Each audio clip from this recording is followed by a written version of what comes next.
Hi, everyone. Welcome to Career Conversations. I'm Meera Jogasundram.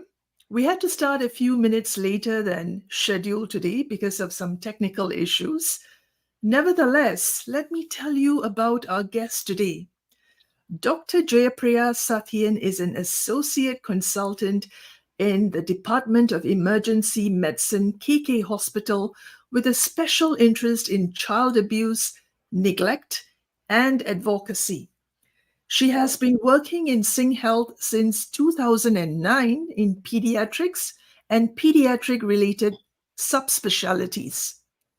She is passionate about children, pediatric medical education and ethics, child protection and advocacy, Bharatanatyam, which is Indian classical dance, inclusive fitness, and debate. As a mother of four children herself, she wants to help every child achieve their fullest potential in peace. Jayapriya, hi. Hi, How are you feeling today? great actually. Uh, Yes, I imagine you just came back from a shift. yes, I did.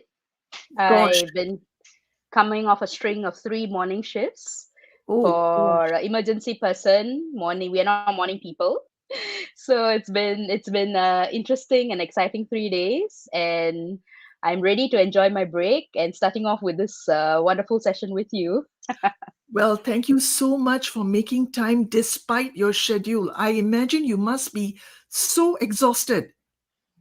I am tired. I will not lie. I actually took a nap before the session.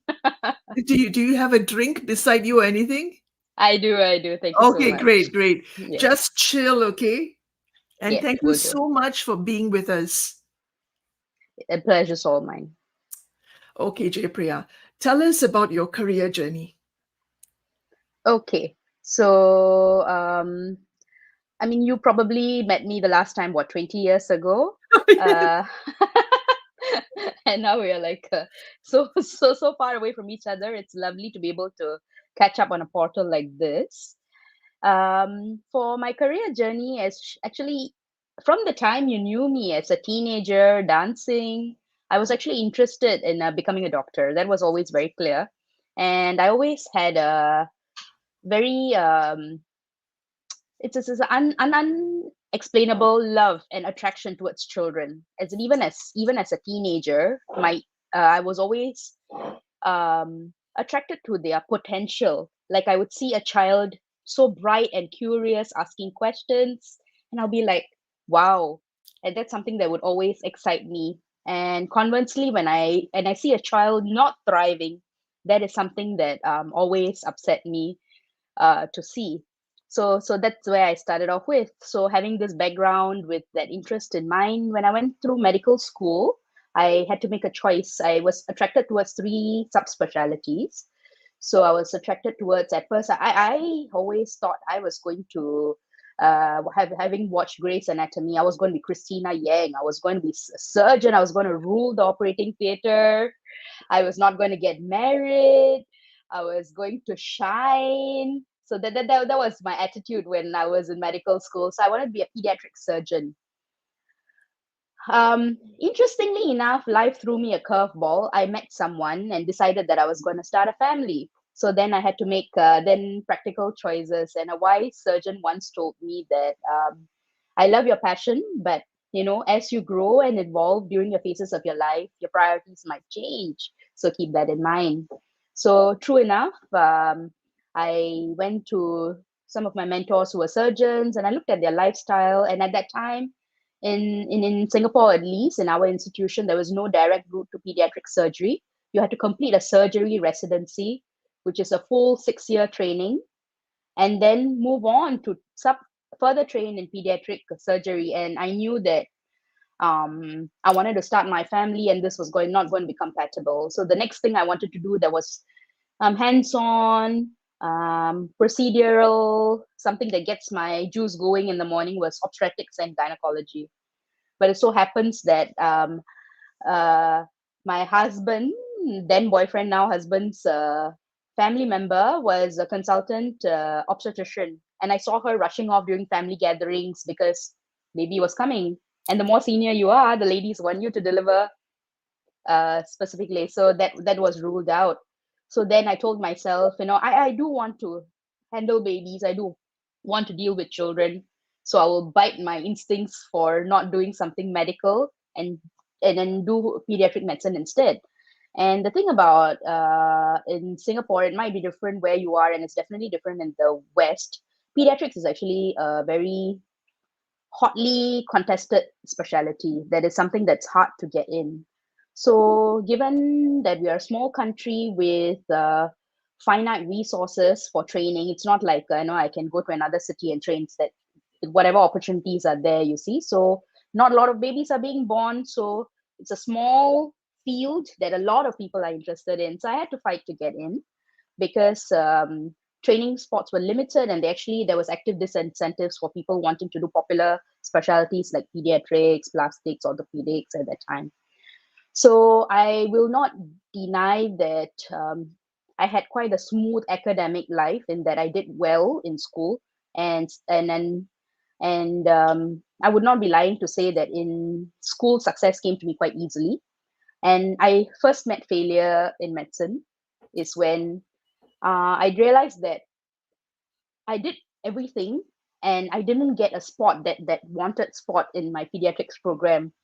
And that time our country was transitioning from a British based system to an American based residency system.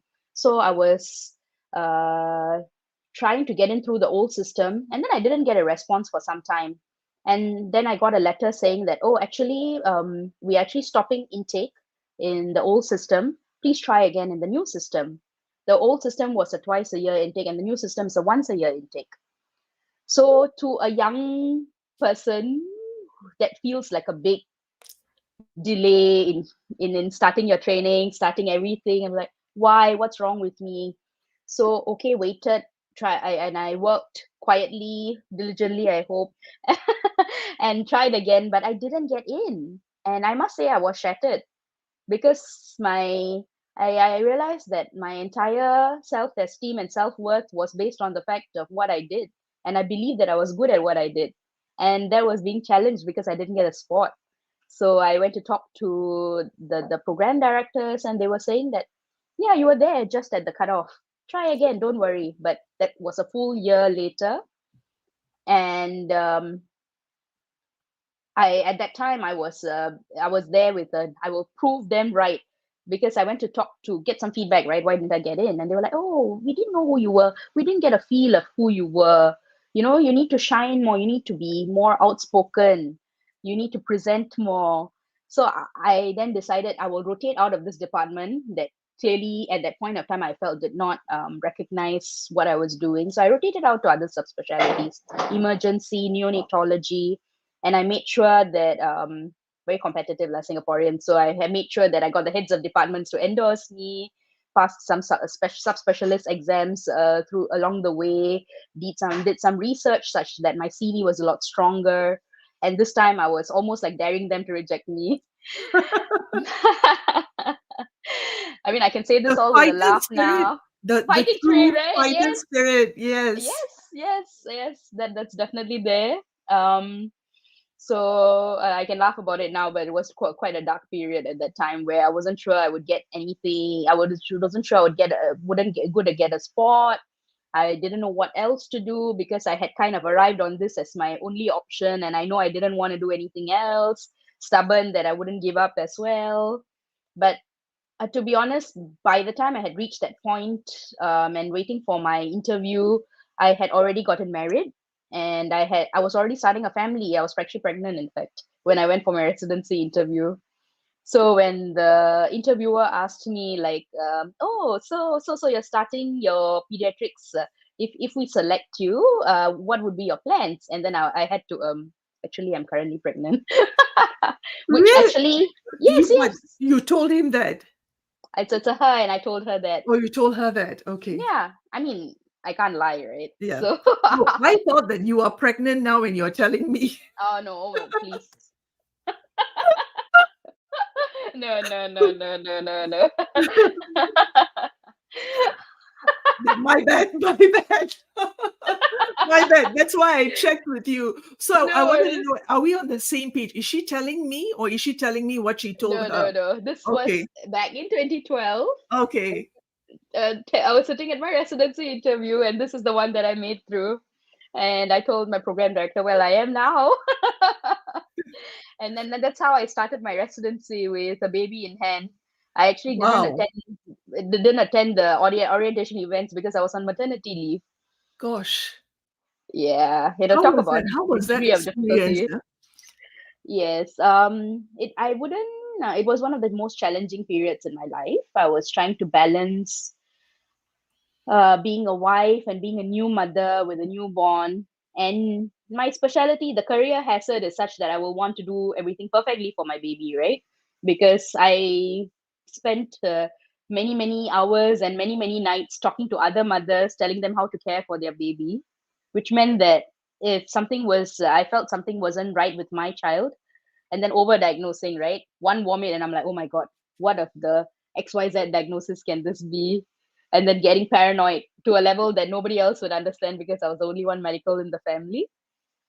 And then combined with that, I was entering into a department with high expectations. And as you know, it was selective. So I had to perform there. And the feminist in me is like, no, you are not going to let the fact that you're a mother or a wife or a woman get you down. You're going to perform. And of course, there were lots of curveballs that were thrown along the way. Medical training is no piece of cake. There are so many human variables. You may be the best in your knowledge, but you may not be able to get an IV cannula into a tiny baby's hands. And then the parents will look at you and be like, I don't trust you anymore. Can you please bring someone more senior? And then there goes your confidence just shattered like that. And then I've spent nights crying in the on call room, pulled myself up, got out, move on, finished the call. Nothing we went through in medical school told us about how exactly calls will be, especially as a young mother, where you have new admissions coming in, but your body is telling you you need to go pump because I was breastfeeding, running, sprinting to the one breastfeeding room on level 3, trying to quickly get this done while trying to trace results and hoping that nothing urgent would come, no code will come, I don't have to run. It was a character building period in my life. And clearly I like pain because I did that 3 more times after that through the course of the rest of my training. Wow. Wow. You are a superwoman. Truly. Superwoman is, I think, for people who can handle it all. I was just pretending to handle it all. I don't know. I've read somewhere that people are brave when they are scared, but they do it anyway, right? So I'm like, I don't know whether you call that courage or just blind obstinacy that I will not give up. They will not get me down. I fought so hard to get in, and I'm not gonna give up. So interestingly, I was reading your bio, and it talked about work cultures and pressure cooker environments, and how you reinvented yourself and changed your career path. So I was just thinking about that, and it is true that in Singapore there is a very strong work culture towards productivity, about maximizing every single human that you have on the floor. Especially so if you, as you well might have known, if you work on taxpayers' money, right? It's different in corporate, but um, our government prides itself on its efficiency. It's a great one. It does many good things for us, but one of the byproduct of all this focus on KPIs and efficiency and productivity is that there's no room in your roster for people to be human, essentially. If you fall sick, you have to berate yourself for taking an MC, which is your legal right, because then your co-workers have to cover for you. You know, as you are fevering in bed, that your coworker is covering for you. And I and then that is not the best system, but that's the way it is. And I was stubborn that I wanted to wait through this and come out, and I didn't want to move. I can't because my husband is also in public service. So we didn't have that option of moving away. We had decided that we were going to build our family, our nest in Singapore. So we had to deal with the challenges that life threw at us. So my career journey is something that, to be honest, I can talk on and on and on about, because there are so many facets about it. Because, to be honest, as you and I know, we have so many roles in our lives, as a daughter, sister, wife, mother, professional, and the obligations that comes with. And I'm not one of those, how do you say, enlightened postmodern woman who's happy to say that, I have the choice to work, but I'm going to be happy raising my kids. I'm not one of those women, and I knew that early on, that I will not be fulfilled, and that many points in my residency I thought about quitting, especially when my kids were very young.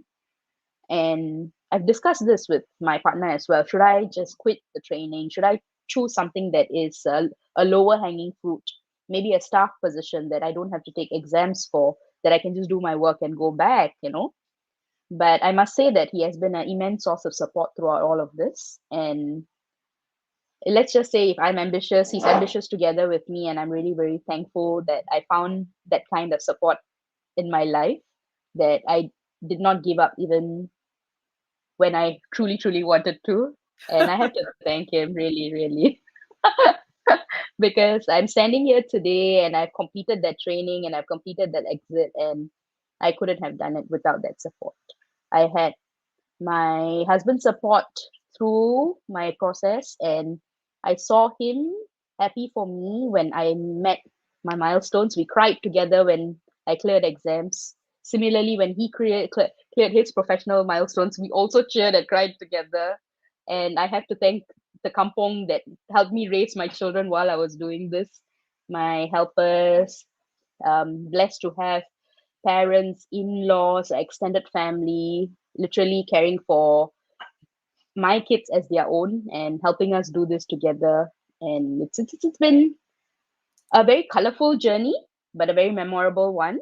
And because of that, I always tell my kids I've got lots of stories to tell you and your children Of course, of to come. course, That's of right. course. I am sure your children, if they are too young to realize how proud they should be, they would be very proud of you if they aren't already. Well, they are. I know they are. Um, but sometimes I feel on the next generation that whole culture of, see, I was brought up, as probably you did, in a cultural environment where education achievement were prized, and doing well in your school, in whatever CCA or whatever passions that you have outside, was something that your parents would wear proudly as badges of honor. But I feel that the current generation, and even my juniors in my industry, are not really so achievement driven. The general culture seems to be, let's be happy, let's be at peace, let's do what will make us just be, and not always in the pursuit of something. So with that context, when I look at my children, actually one of my elder daughter actually came to me the other day and told me, Mom, you set the bar so high. You seem like you can do everything. And where does that put me? I feel like I have to live up to something that I feel that I'm forever not able to live up to.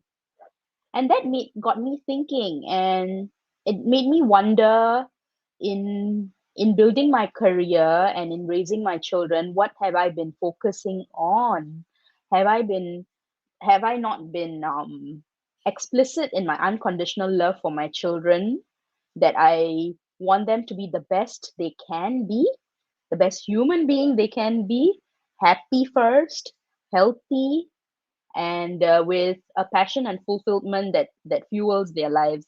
And that to me is the most important thing for my kids. And for them to turn back and look at me, then makes me wonder what I'm doing, what I could be doing better.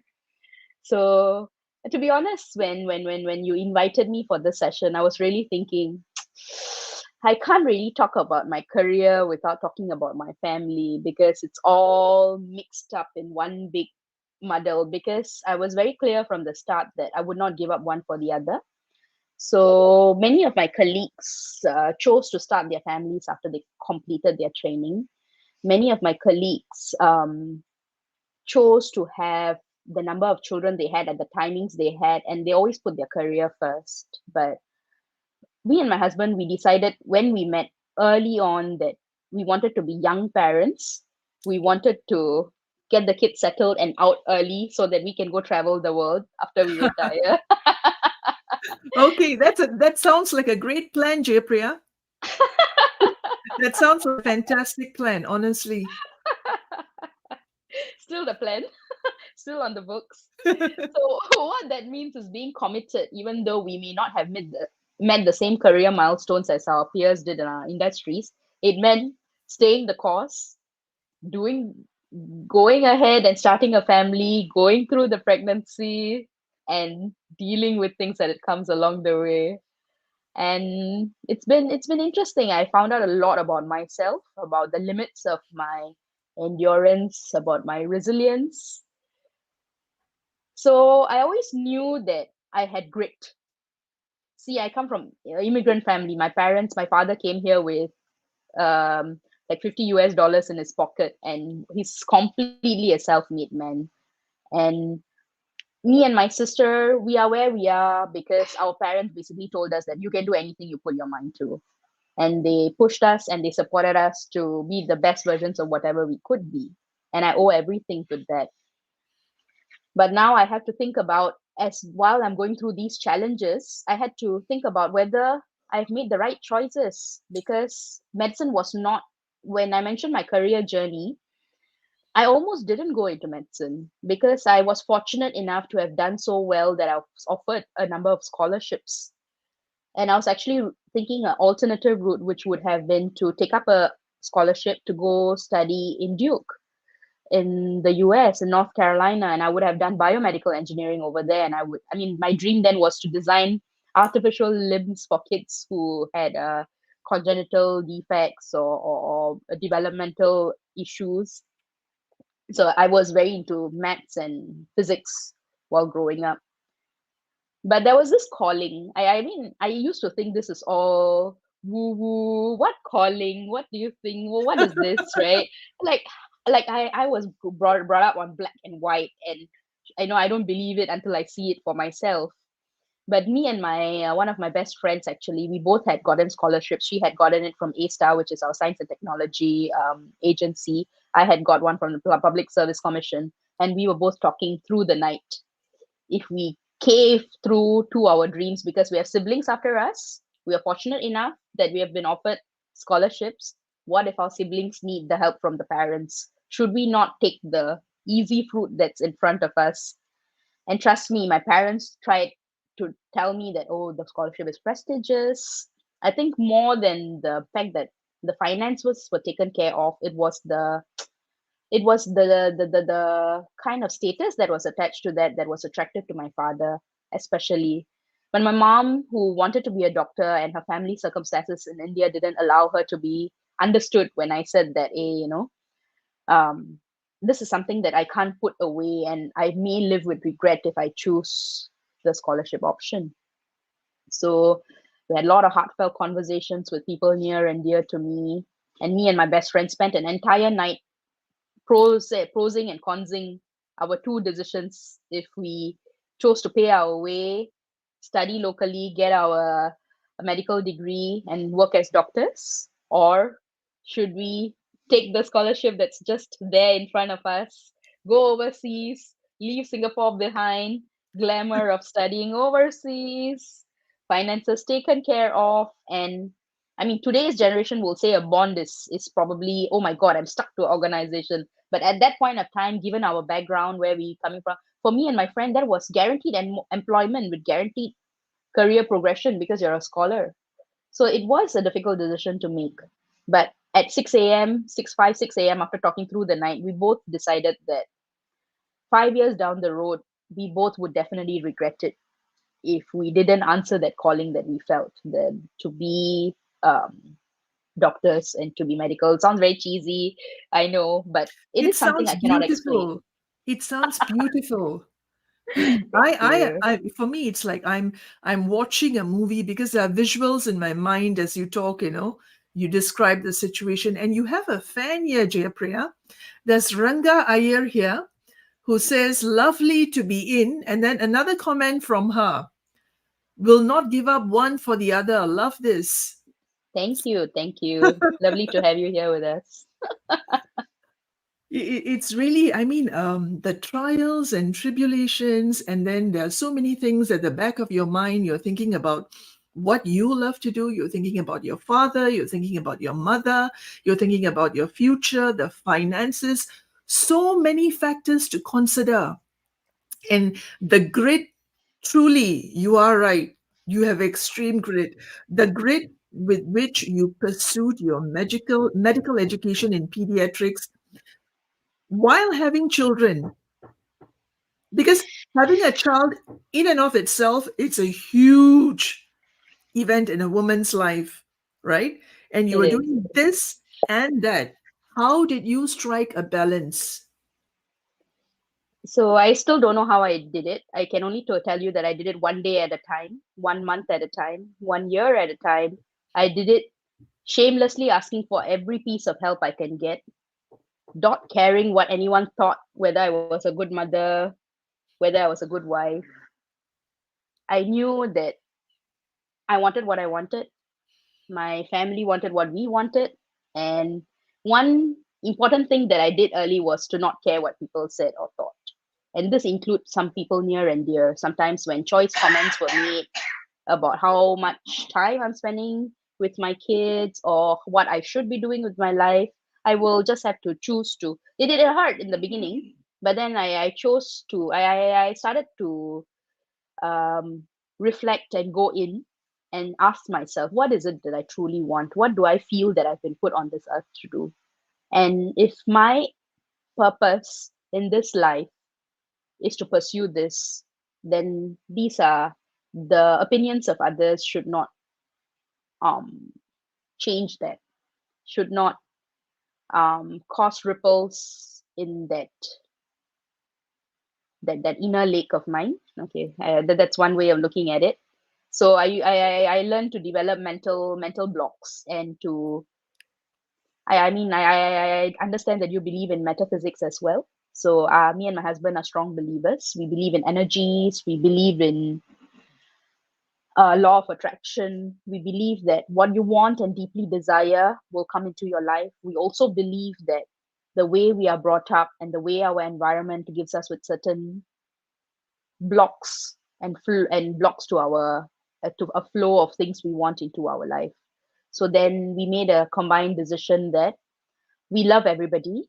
We are grateful to those who have brought us to where we are. But when push comes to shove, this is our little company, our little organization, our legacy.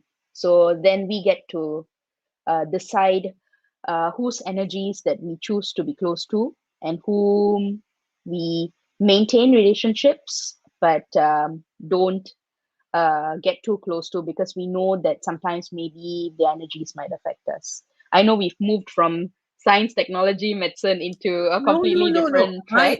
I am intrigued. Please continue. Continue. Now we are talking about energies and my favorite subject, energy levels, law of attraction, what you think you attract, Yeah, beautiful. Please continue. Yeah. So I think that one thing I can say about my life is that I've always been someone to be challenged. I take new things as a challenge. After a while, when I get bored with things, I take things as a challenge. And life, as you may know, as you may not know, as in has put me in an opportunity where I've been in an environment. My father-in-law and mother-in-law run a business, and initially, when I was a student, I was introduced to some of these concepts of self-talk, about success principles, about how to attract things into your life. And as a young, impressionable, uh 21, 22, 23-year old, this was something that I was like, huh, how is that even possible? Sounds magical. Then the skeptic in me came out. But as I've watched events unfold in my life over the past 10 to 15 years, there is truth to that, that if you deeply desire something and you do not give up. You've read the book Alchemist, have you? No. Okay, so there's this book called The Alchemist by Paulo Coelho, and it's a beautiful story. Then there's a quote there that once you can conceive and believe something, the whole universe will conspire and the blocks will align to help you achieve what you want in ways that you cannot fathom. And that's not the exact quote, but that's the gist of that book.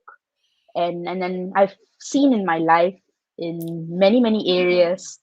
So there are things I cannot explain. Why is it that I met the kind of partner that I thought was not possible? Why is it that I had kids in a certain way? So we wanted, when we met, even in our dating phase, we wanted boys and girls, and we wanted them in a certain order. We wanted boy, girl, boy, girl. That's something that you cannot choose or predict, right? So how do you so if you let's talk probabilities. So the to have a boy and a girl and a boy and a girl and it happening in that order, probability wise is actually improbable, but that's what actually happened in our life. And there are so many areas in our lives where things have happened for us. We thought it was dark, and whatever immediate goal that we could not achieve, be it something for our kids, being a home, and sometimes magically things would happen. Some flow of cash would come in, parents would, and the in-laws would have the resources to help, and it would have happened. So I don't know, as in, as I started off as a skeptic, and now I think I'm a believer in this, that visioning, wanting, being very clear about what you want in your life and putting that in front of you, having goals, working towards them, setting realistic targets such that you can course correct. And these are principles I hope to help my kids see for themselves as well, and also to for them to hopefully realize that for success is for them to achieve a life of their dreams, not of my dreams, not of my husband's dreams, not of society's dreams, but of their dreams. And that's something that I understand is not an easy process. Of course. So raising young kids is one challenge. Now my eldest is sitting for his national exam this year, primary school PSLE. learning, PSLE this year. By the way, viewers, PSLE is Primary School Leaving Examination. Hmm. Okay, please continue. And so I start off by saying, hey, let's not put any educational targets for you. You do your best. You do your very best. We will not hold you to any less standard. And then we'll see what you do from there. And he has decided that he wants a certain school, he wants certain grades, and he is now coming to me and asking for help and support to achieve these goals. So now Wow. I have to realign my thinking and say, okay, so that's what I thought I would do, but now it's a good curveball, it's a good problem. So then trying to align and creating the resources and the support that he hopefully has to complete this journey at the end of this year. So then I've told you about my second daughter who is now asking, what if I'm not so academic? Then how? So she is interested in dance and music. She's a wonderful storyteller. She's a great entertainer. She's always the life of the party. And I'm working on her realizing that these are wonderful strengths in and of themselves. And that academic milestones or yardsticks are not the only way that one should achieve success. So I have younger kids who have just entered primary school, and my youngest is in kindergarten right now. So I'm thankful and grateful that having completed at least training. I mean, there are always challenges into being a medical practitioner, but at least since the training part is completed, I have more of my spare capacity to see her grow, to literally stop and smell the roses, bring her to the playground before I bring her to school, and things like that. And it's been a fun process, and I know there will be challenges that will come along the way. But like I've shared with you, if I know what I want, we know what we want, I believe that the circumstances will arise that will help us get that. Beautiful. Very beautifully put. Now, you deal with abused children. That's Is right. that right? Yeah. That's right. Could you tell us something about that for the viewers, especially? Okay. So Singapore, as you know, is very Asian. So to a Western viewer, they might be horrified that when we see in emergency a child who has been beaten with a rotan or a stick for non-listening or some trivial thing that doesn't warrant such a response. Our social workers actually assess the situation and see if there's a safe adult who will be protective enough and actually attempt to return the child to the family. And that's a concept that many Western educated and brought up viewers might find hard to digest. What? Return a abused child to the circumstances of abuse? But cultural values matter. Abuse is abuse and cannot be tolerated, must be picked up in anywhere. And sometimes for a vulnerable population like babies, children, teenagers, if their parents are not beacons of safety, they are not behaving in the way they should be and following their roles and responsibilities, then the state has to step in. And one of the ways that we can do that is I work in an emergency department, a children's emergency, and this can be one of the first times we pick up the first signs of an abused child. Sometimes it can be a bone broken in a way that cannot be explained by the story that the caregiver is telling us, Oh dear. like a 6 month old who has a broken thigh bone when he cannot even walk, or a young baby coming with bleeds and um, bleeds in the eye, in the head because they have been shaken. And these are unquestionable objective signs of maltreatment. And our job is to be that child's advocate when maybe even their own caregivers may not be in a position. So we are not here to judge. We are not here to say that they don't have the right to bring up the child they want, but every child has the right to live a healthy life. Every child has basic needs that need to be fulfilled. And that's where our team comes in, whether it being maltreatment in the form of non-accidental injuries or sexual assault or abuse of minors. Our job is then to create a framework in visibility in the community, make sure the due diligence is done from the medical point of view, and then make sure in terms of psychosocial management, looking at any traumatic symptoms that they might have, helping them, making sure they have a place of protection, a place of safety. So that's what my team essentially does.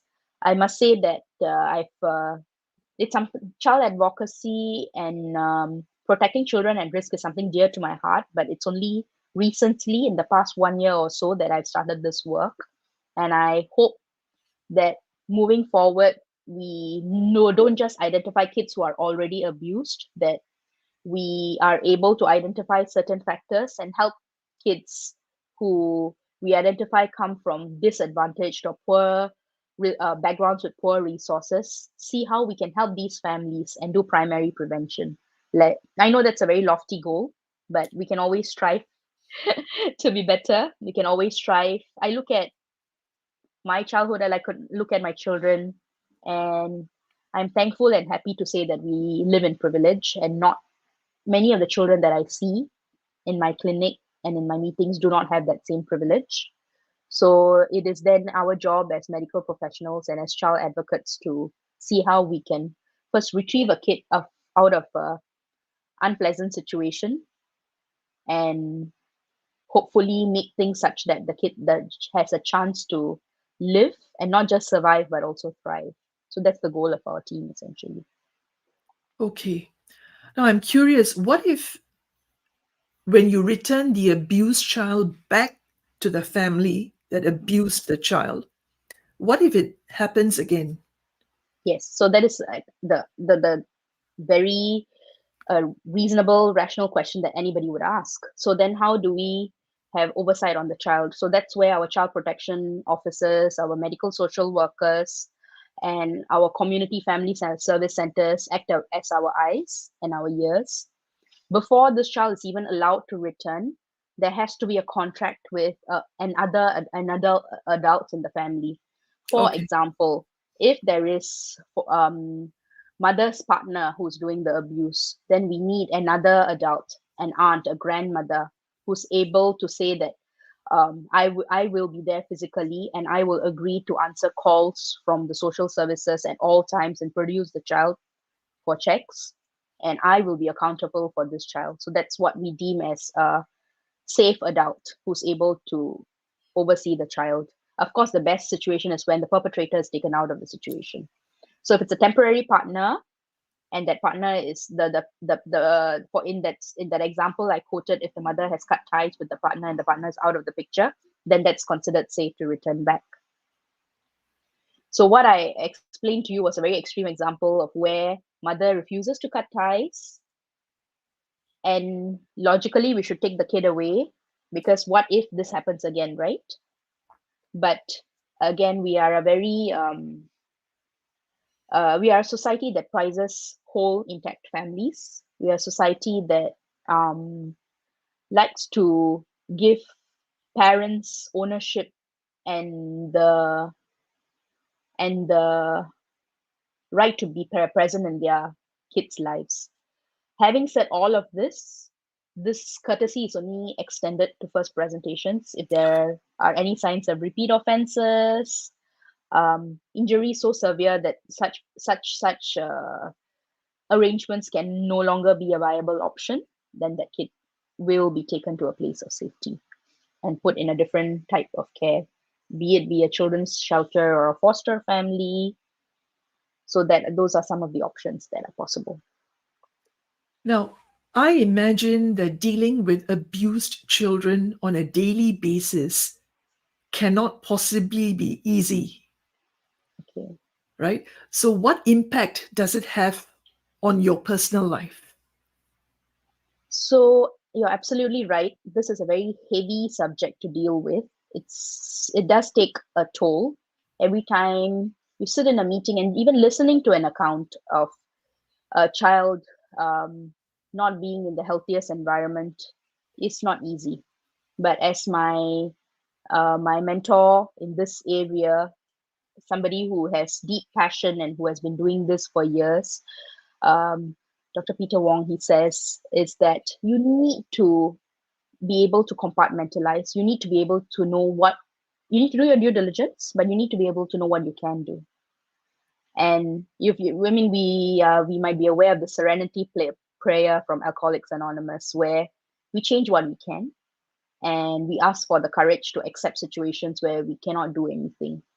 And that is why I feel that comes to the next part of my career journey, where I feel that it's important for anyone in a medical field to have something, a hobby.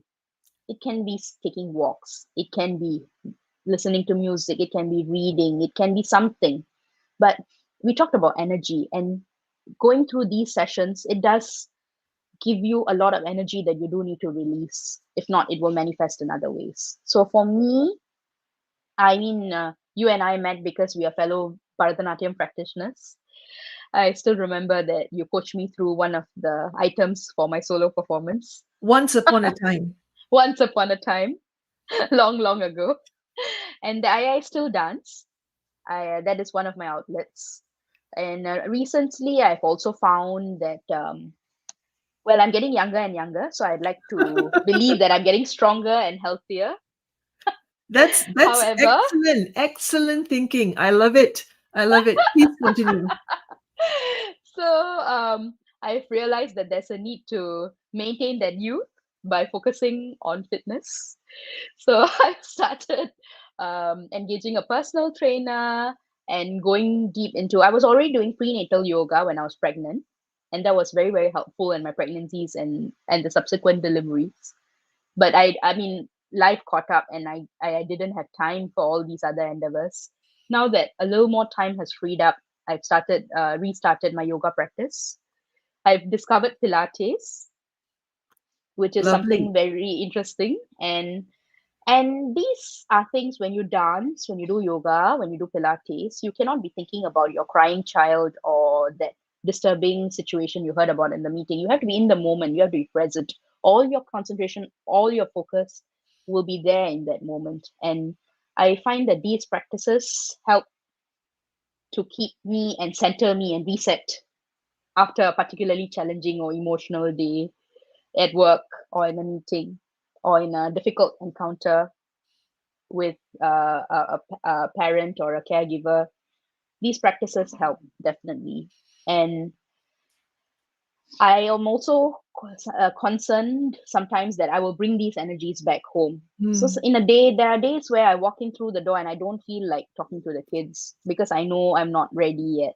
So I go quietly into the room, I do what I need to do, be it read or decompress and reset myself and be in a more receptive, happier mood, and then I come out and interact with the kids. And me and my husband are both very very strict with this.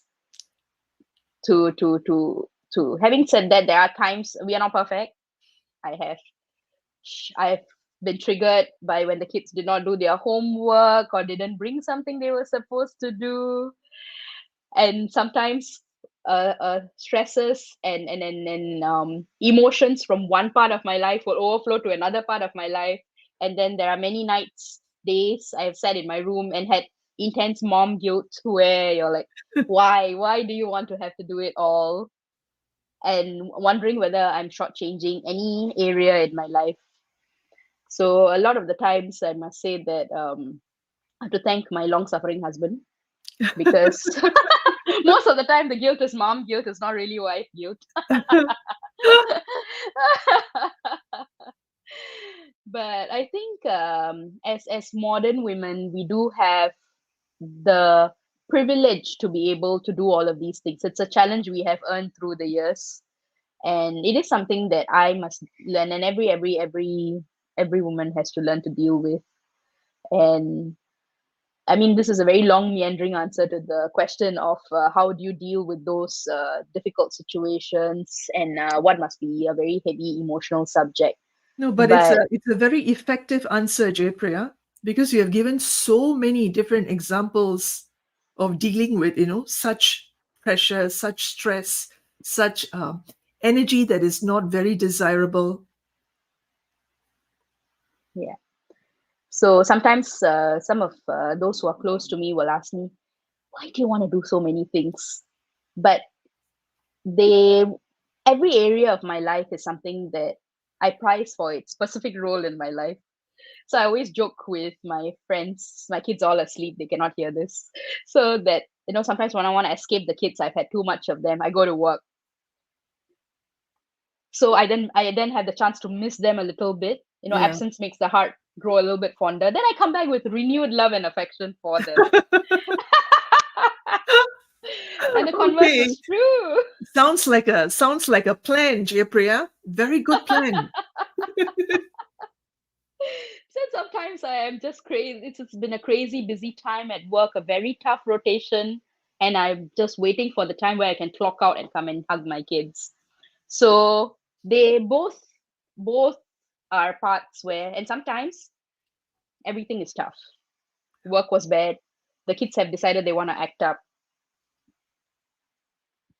and I'm like, okay, now I need me time. And that's when all the other things I mentioned, yoga, Pilates, Yeah. walking, working out, come release some of that energy. And then I'm like, okay, let's relook at our what was the initial problem? Was that a problem? Why was that a problem? And then I'm like, okay, this is a good situation. Let's just forget and move on with life. Yeah, yeah. You come across as someone who is extremely driven from the very beginning. A lot of grit, very driven, and once you put your mind to something, you just achieve it, no matter what. And the best part is you silence all the distraction around you. All the noise that distracts you from your goal, you silence it. That's amazing. How do you stay motivated Okay. despite the challenges, despite the obstacles? Hmm. That is difficult question to answer because there are times where I don't think I was very motivated. I just did it We are anyway all because I human. refuse to give up. We That's what I'm talking about. So Mm. how do you maintain the stance? I refuse to give up. The thing I mean, I must thank my upbringing for this because my mom and dad are the eldest of six children. Mhm. And if you listen to their life stories, you will know that we've heard, I mean, I've read about, not just IQ, right? EQ, emotional quotient, adversity quotient, resilience. And they come from a background of having overcome so many challenges to be where they are in their lives. And maybe listening to their stories, I can't really complain about, taking public transport or the weather. It seems very trivial when the people who have shaped you have been through so much and come outstanding. So, but one thing I will um, attest to consistently being having able to help is that from very young, my aunts and uncles introduced me to certain very key books in my life. So my uncle once I had a bet with him, and I won the bet, and he gave me a copy of his Think and Grow Rich. I think I was a teenager at that time. That's when I came across certain interesting concepts from books, and that started off a whole spiel of um, self-help books. So some key books in my early career would be Rich Dad Poor Dad, Magic of Thinking Big. These are books that I have read quite a number of times.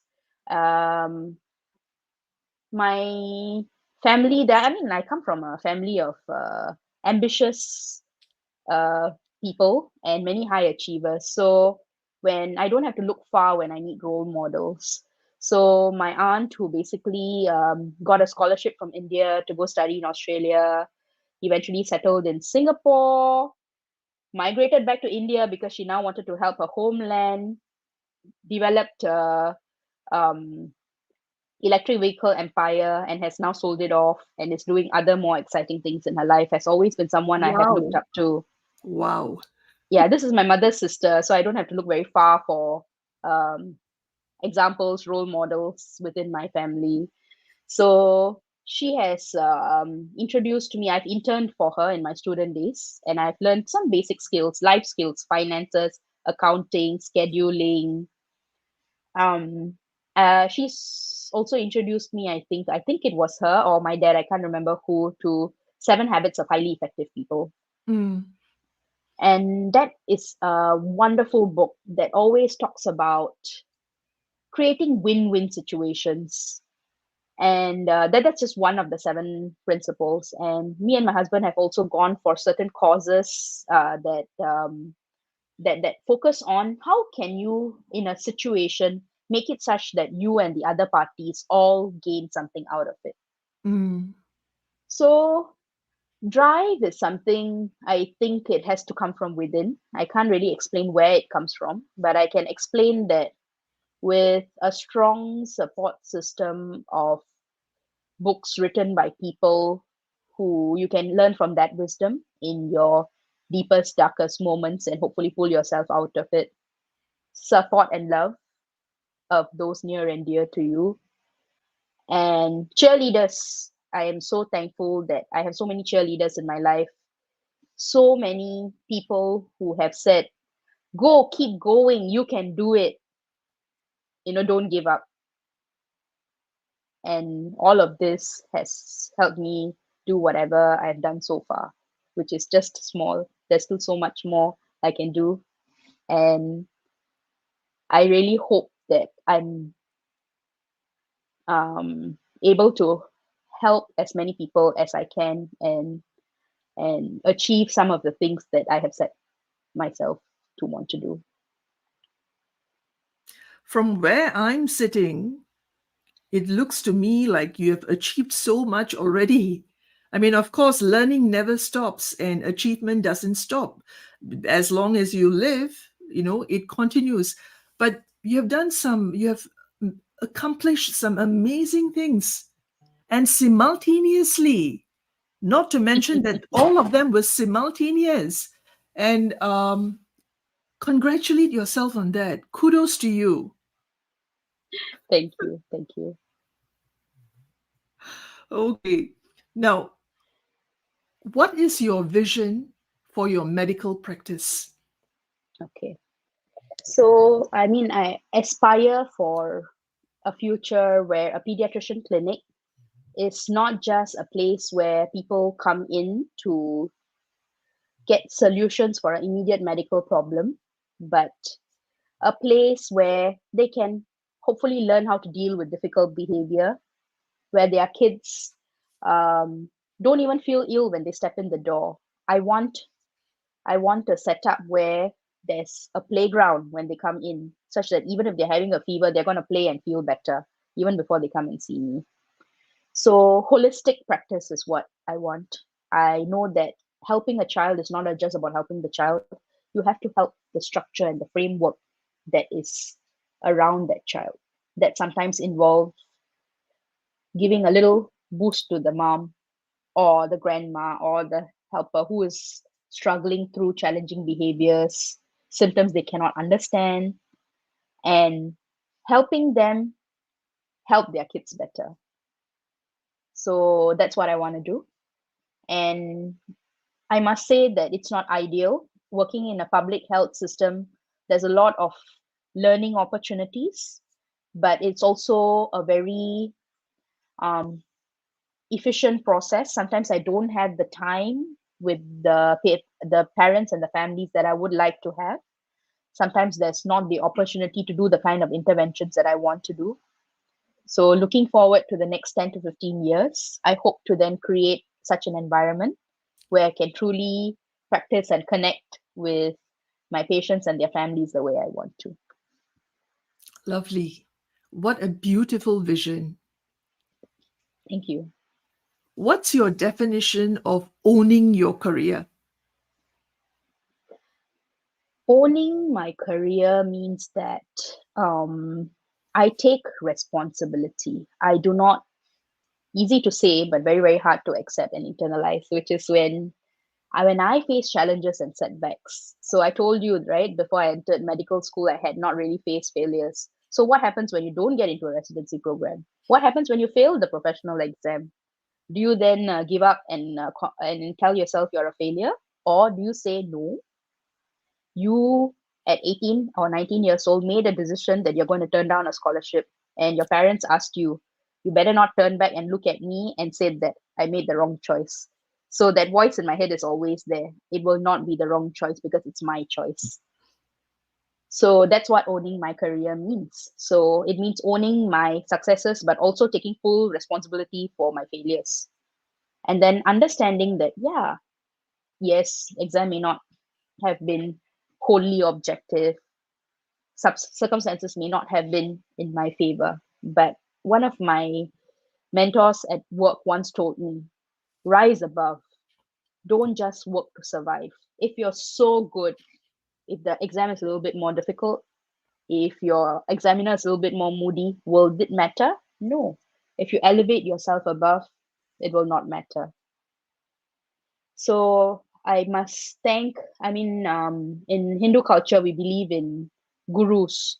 So there's Mada, Pida, Guru, Devam, which is our mother or father as our first guides, and our other guides, be it our career guides or our um, guides in the various areas in our life, be it in dance, be it in other unspoken gurus, mentors that you have picked up, people that you have chosen to emulate and learn from. And when owning my career means that I never ever say that this is it for me. I always say this has happened. Let me reflect. So I read somewhere that the only mistake is the mistake you haven't learned the lesson from. Absolutely. So everything has happened in my life to help me learn some lessons. And when I chose not to learn those lessons, the mistakes recurred. And the answers all lie within. It's as simple as Kung Fu Panda. Everything lies within. You remind me of Ranga, the one who commented earlier, and she was last week's guest. Hmm, She mentioned something very similar. Everything is within you. The issue is within you, and the answers are within you. Beautiful. It's lovely to know completely that agree we are with all that. on the same page. So yes, you had something to say, something more to say about owning your career. um, I would say in today's world, it's not only important, I've learned over the years to be at peace with the fact that I will be the best mother that I can be, not the best mother that someone else can be. I will be the best doctor that I can be in my situation. I will be the best daughter that I can be, the best sister that I can be. So once it's a nebulous thing to put a name to, but once I realize what my limits are, what my parameters are for the various roles in my life, then I can be at peace that I'm doing the best that I can in any possible situation. And owning my career also means that if my family and other relationships are not nurtured, I know that that is happening. I'm able to recognize that. And when I'm able to address that.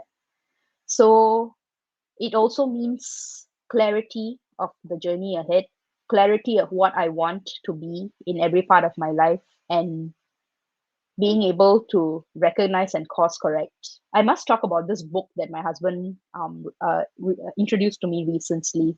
It's called Clear Thinking by Shane Parrish. Excellent book that helps to uh, let you know that making a good decision and making a good choice, such a basic thing, but there are so many curveballs that are thrown to us along the way.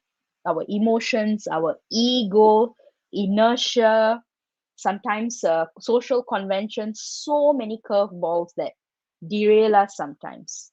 But what I can say, I mean, given that I'm reading that book, is that if you're clear and you are steadfast, it's difficult to derail yourself. Only you can do that, lah.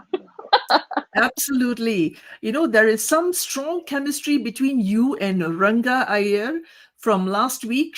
Two more comments from her. I'm going to flash them. Cheerleaders, they are like the unsung heroes. Thanks for mentioning them. And one more comment. Amazing conversation, insightful. I can tell. She loves you very much. Thank you, thank you. I would love to meet you someday. Okay, it was so intriguing. And your definition of owning your career is multifaceted. It's not just one way of, owning your career. There's so many aspects to it. You have spoken about your journey for about an hour or so. And, it brought back memories and you mentioned so many different things. How do you feel talking about your career journey?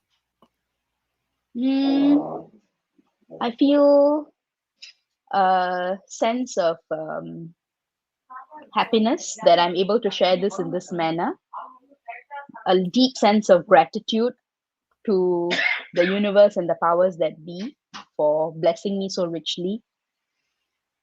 And I hope to be able to share what I've learned with more people and learn more from like minded people. I believe it is no accident that you connected with me out of the blue after 20 years.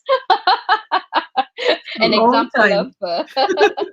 one of those Because things that cannot be life explained. happens and we are so like the hamster in the wheel. Another metaphor from Ranga, might I add, running around the same wheel, just so focused on the next thing to achieve, the next thing to do. So we get caught up, and there is a disconnect somewhere. Yeah. Absolutely. So it's been really lovely talking to you, honestly. What would you like to say to our viewers before we close? I think I've said a lot. I would just like to sum No, up nothing, by nothing saying, that is not intriguing. I okay, want to add. yes.